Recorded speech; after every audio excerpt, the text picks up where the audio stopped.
Without much further ado, I want to welcome to the podium Sophia Marcus.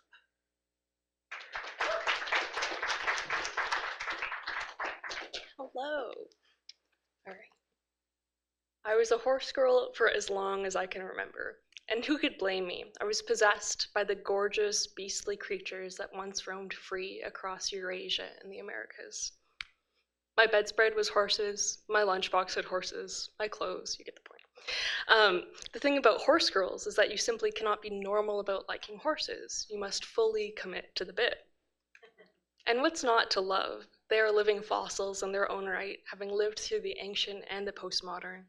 Their elegance, their slightly scary scale, and the mass of girl finds horse or horse finds girl movies being produced in the early 2000s had a profound impact on me. There are three things that can be extrapolated about my artistic practice from my fascination with horses. First, horse girl point. I have a deep love for the ecologies of the land that we inhabit. I get weepy at the sight of crinoids in the Mississippi River rock, and I can't wait to tell you small stories about the places that we call home. Did you know that there were horses native to North America, but the ones we see today trace their roots to Africa and Eurasia? Or that some of the best preserved prairie remnants thrived along railroads thanks to the accidental fires sparked by passing trains? Second, horse girl point. Horses have been around since before antiquity existed. Their first appearance dates to 55 million years ago, making them quite a bit younger than some creatures, but still about 54 million years older than Homo sapiens. These creatures are relics from a time past. They are an apparent anachronism in the fast-paced and modern world. This sensation of a living and breathing stillness is one that I have fallen in love with. You can find this feeling in abandoned houses, looking at taxidermied species that are now extinct, or historic room recreations. The feeling is liminal, on the edge of prehistory and the postmodern, and this is exactly what horses are. Third, horse girl point. This is a brief one and ironically understated. I go all in, minimalism be damned. I require every object to tell a story of fascination or personal engagement. I want artifacts, I want horses on every book, every wall, piece of clothing, toy, etc. I want all of it. I'm a textbook maximalist who loves mess and experimentation. First horse girl point, ecological storytelling. Our first horse girl connection engages with land history. This interest has guided me significantly throughout my life. I graduated with a BS in environmental science and biology, and in my youth I was typically covered in mud, sand between my toes, and burrs on my clothing. My undergrad campus was in prime flyover country, Sioux County, Iowa, powered by an alarming number of Dutch Christian Reformed immigrant window makers and pig farmers. The land is agricultural for as far as the eye can see. This hyper-concentrated industrial farm haven makes for some compelling ecological case studies. The land bears the scars of colonial extractive one-and-done farming practices, and once you know what to look for, these scars show up everywhere. Learning the intricate ecologies of this land, being able to identify relationships, good, poor, and neutral, requires us to care for the land and relationships in a way that reflects our knowledge. Land relationships are complex. It's not ours, but we owe a responsibility to it. We must learn the nuance of the land, understanding the cycles of destruction and creation, where we fit into it and where we do not. In undergrad, I was able to participate in species counts, prairie maintenance burns, which you'll see, I'm the one on the far right in the burn picture, water quality testing, and more. And being so intimate with the land makes one aware of some aesthetics fairly specific to the rural Midwest. Sun-bleached, leaf-filled above-ground pools, the acrid smell of turkey shit or pig processing plants, and barn quilts on half-decayed barns. These aesthetics presented themselves in my undergrad work, with barn quilts and deer jawbones I found during my fieldwork labs making an appearance. On the left is one of 5 paintings I made honoring the change of seasons in the rural Midwest, from early winter to late spring. Here, a robin is depicted as the saint or martyr of seasonal change. On the right is a barn quilt, the friendship quilt, painted as a goodbye gift for a professor. Second, horse girl point, living relics. I love things that are just a little bit scary. Similar to the slightly terrifying scale of horses to a small child, I love works that can also maybe swallow you whole. The clearest instance of this is my long-held fascination with the period rooms at the Minneapolis Institute of Art, showcasing old offices or drawing rooms. If you've never been, entering one feels like a step into an alternate reality. Someone just left the room or clocked out from their shift. A few consistent themes have followed me from undergrad into this program, themes that similarly could swallow you whole. The ghoulish and frozen nature of Charles Ray on the left, or George Segal's works on the right, feels as if something is caught in time, a modern fossil or something suspended in a liminal region between life and death. I find myself learning to reflect this overtly in the creation of plaster casts in half-vacant bedrooms, which I'm working on this semester, or more subtly in my presentation of antique portraits in modern lights, by pairing vinyl strawberry shortcake dolls with artifacts from the Neolithic, as we'll see later on in my work, God of the Back 40. Edward and Nancy Kienholz are the artists behind many works I find to be charismatic pieces of my artistic experience or artistic history. Their work, The Petticoat Apartments, lives in the Weissman and has had a grip on me since I saw it 8 years ago. And only recently did I find that my current muse, the piece on the right, in the infield was Patty Peckaby, is authored by the same artists. The Kienholzes have a succinct ability to create a consuming environment with a limited amount of space. While both these installations are fairly large, they take up greater swaths of metaphysical space, offering understated yet unmissable commentaries on urban dwelling or women's rights. In my upcoming work, I hope to create a similar space that lives even when you aren't looking. Third horse girl point, going all in. My process is living in it, going all in, collecting goods, and waiting to tell a story. My dedication to all elements of the horse girl life is much the same as my dedication to story. My studio is a nightmare, my room is a nightmare. I have a trunk full of pretty paper scraps, crappy pottery, dissection pins, decade-old oil pastel nubs, 1/5 of a deer skeleton, and a wet cyanotype I am actively trying to grow mold on. I'm in love with scavenging, collecting, and the tiny stories behind these items. The clutter is a key component of my process. The clutter is a story, or several stories, made clear or left to unearth. My old OCHEM lab coat can serve as an artifact of zoological investigation, and the old binder I scavenged from the art department bowels can make a very formal portfolio if you squint hard enough. Artists like Mark Dion use this wealth of clutter to create storytelling scenes with significant depth. In fact, Dion is responsible for one of the period rooms that I fell in love with at the MIA. Paying close attention to details, you can sometimes discover an intricately woven story within these scenic components. My dedication to the fullness of story and itemhood also means that I live in the nightmare of an all-encompassing mess. It's cyclical. I will get ideas, I think on them for a little while, I make a ginormous mess trying to do everything at once, the mess becomes unlivable, nay, an OSHA violation. I clean it up and it happens again. The mess making is an element of the discovery process. Without the mess you see on the far right, my mid-program review piece, God of the Back 40, would not be what it is.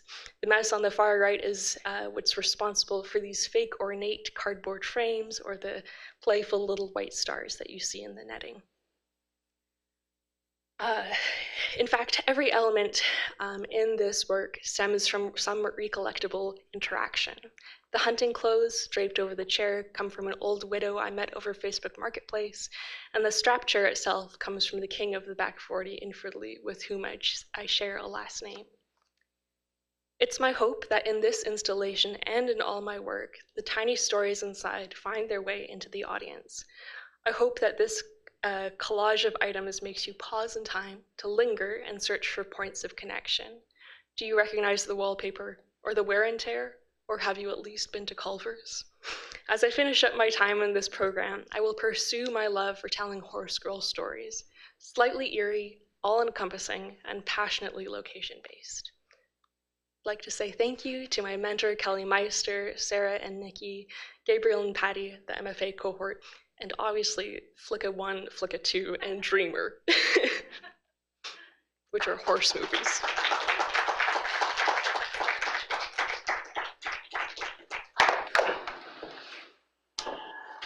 We have time for questions, so if there are any thoughts, comments, or questions you'd like to share, please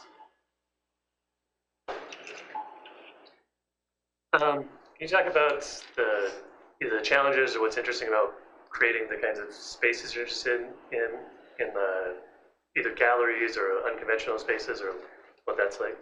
Yeah, I feel like my work doesn't belong in like a white-walled gallery space all the time. I feel like my work is meant to be as decayed as some of the objects within it. And so it's a challenge to try and make a modern place like the white-walled gallery feel like you're really invested in a falling apart environment or something that's like really like worn thin or worn by the weather.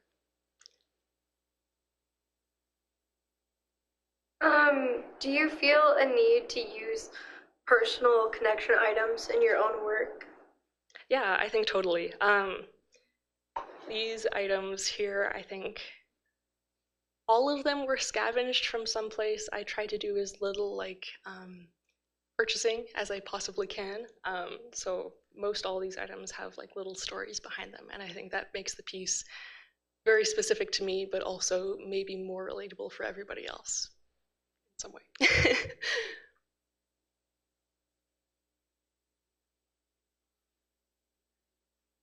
Do you view anything as trash, or do you view everything as cultural object that needs to be preserved? I think on the best of days, I feel like I view everything as cultural object that needs to be preserved. However, I absolutely hate taking out the trash, and in fact, like every time I do, I need to take like full showers. So if you can just hand me like a cup you found on the side of the road, that'll be great, and I'll keep it forever. But if I have to pick up the cup myself, it might be a different story. I'm curious to hear you talk about a little bit more about like time, because I find it really fascinating to think about the ancient and the postmodern and like spanning this amount of time and how that relates to how you like go about collecting or scavenging. I think the things that I collect definitely have like a time bias. Some items come from stuff that my mom had, so like a childhood of the 60s, or stuff that my grandparents had, so like middle of World War II era, and then also things from my childhood. So there's this like biases of like things I can find in the rocks, things that my parents or grandparents had, and stuff that like I experienced growing up. And so I don't feel like it's a representative swath of like time, but it's times that are significant to me somehow. And also maybe like the things you find in nature too. Mm-hmm. It's somewhat hard to say how old they are. Exactly, yeah. And how do you archive these things, or how do you organize it all? Archiving them, I try and make lists of things. Actually, I think per Gabriel's suggestion, I'm making like a word cloud of all of the items included in this piece and where I found them. But otherwise, things just kind of live in bins or on shelves in my studio. I have another question. Just on that, thinking about like the past, the ancient, the postmodern, but then this kind of leading into the future is like somewhat getting at a digital archive of this stuff, which is an interesting, I don't know, do you think about that too? That might, which also has a materialness. Yeah, totally, yeah. I think that's something I would love to pursue in the future. Right now I have other things on my... Oh, sure. Yeah. Yeah. Thanks. I have a reference for you, and again, it's that question around temporality, because the thing you're thinking about is you're thinking about kind of like interventions into museum and gallery space, because actually a lot of the artists that you thought that were thinking about were actually doing interventions into museums, which are kind of encyclopedic taxonomy, and then these are kind of interventions into that. And then this is, again, about future preservation. So there's this kind of future present that's sort of in there too. There's a project called the People's Archive of Sinking and Melting. It is a social practice project where people are being sent objects for what will have been, right? Like, so there's a a mode called like the present perfect, which is kind of like it's not gone, but it will be. And so that could kind of help you to think about that temporality question. And then also I'm thinking about, again, how this might relate to like the art of the rural. And there's a pretty strong museum culture of the rural that actually formed around kind of like local collections. And so those collecting practices are something you're kind of looking into. So Thank you. that's I just a appreciate question, that. kind of thing. Okay.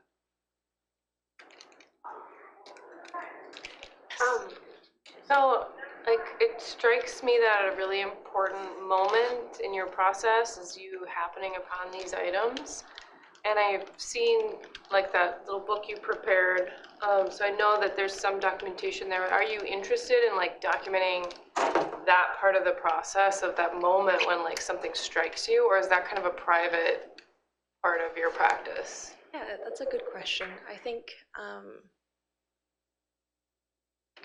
a large portion of my life is just spent like accumulating materials, and so it would have to be like a digital archive of some sort that I could go back and like sort through, because I don't always know if like an item or an object is going to speak to me in a particular way for like a certain piece or something. I have tons of good weird little trinkets in my room that are never going to get used, but yeah, no, I like that idea a lot. Well, please give a round of applause for Sophia Marcus. Thank you so much.